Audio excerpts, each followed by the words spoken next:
Dunia perfilman Indonesia lagi heboh nih. Ada berita besar. Aktor laga kelas dunia, Iko Uwais, sekarang nyoba hal baru.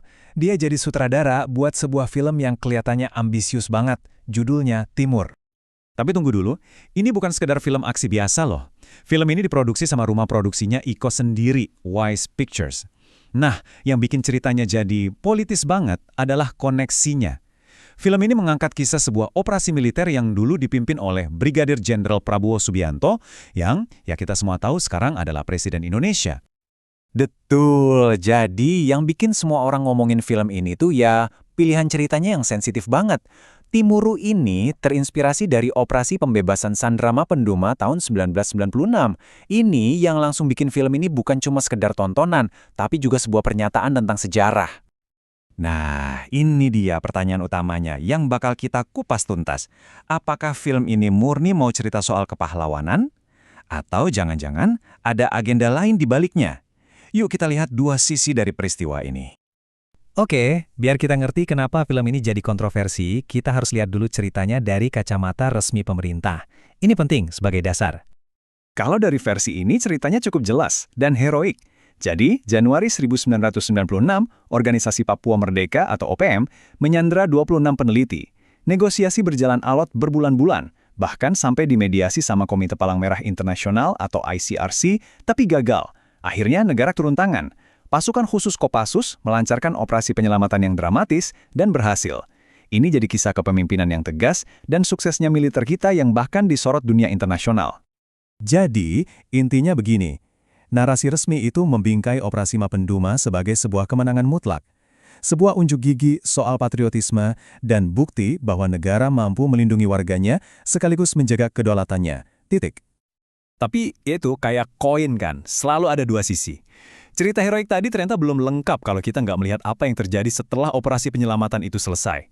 Banyak laporan dari aktivis HAM dan jurnalis yang melukiskan gambaran yang jauh lebih kelam.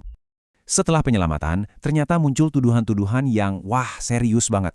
Ada laporan soal operasi pembalasan ke desa-desa sekitar Mapenduma yang dituduh bantu OPM, dan yang paling berat, ini dia, ada dugaan penggunaan helikopter militer yang sengaja ditempeli logo Palang Merah buat menyerang warga sivil.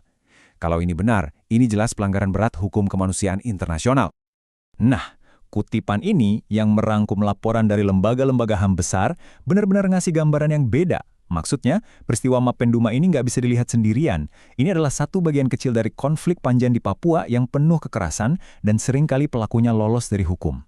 Konteks ini yang bikin narasi heroik tadi jadi nggak sesederhana itu.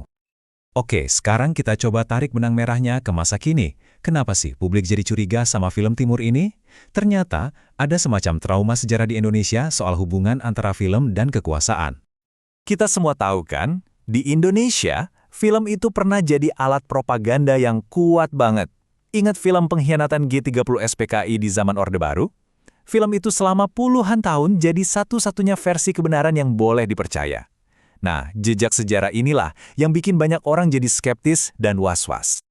Ini nih yang ngebawa kita ke satu istilah penting, hagiografi. Gampangnya, ini tuh biografi yang isinya muji-muji doang, yang menggambarkan tokohnya sebagai sosok pahlawan super, suci, tanpa cacat, tanpa kerumitan sama sekali.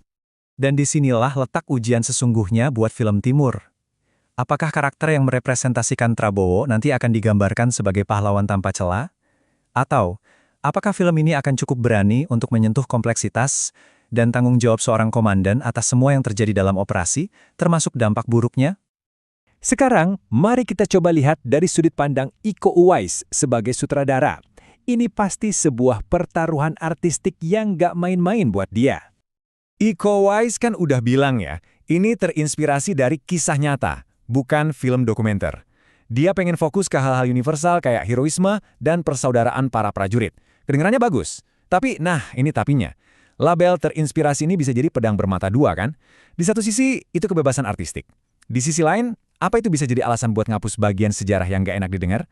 Bisakah kita menceritakan kepahlawanan prajurit tanpa menyentuh penderitaan warga sipil? Itu pertanyaannya. Tentu saja, film Timur ini rencananya baru akan rilis pada Desember 2025. Jadi, ya kita emang harus sabar menunggu dan nonton dulu filmnya secara utuh sebelum bisa kasih penilaian akhir. Namun, pertanyaan-pertanyaan tadi itu penting banget buat kita pikirkan dari sekarang. Proyek film ini bukan cuma ujian buat Iko Uwais, tapi juga ujian bagi sinema Indonesia secara keseluruhan. Jadi, pertaruhan besarnya adalah akankah Timur menjadi sebuah karya seni yang berani, yang jujur menceritakan kompleksitas manusia, atau justru cuma jadi alat untuk melegitimasi narasi kekuasaan? Jawabannya nanti bukan hanya akan menentukan nasib film ini, tapi juga bisa jadi penentu arah kebebasan berekspresi sinema kita ke depannya.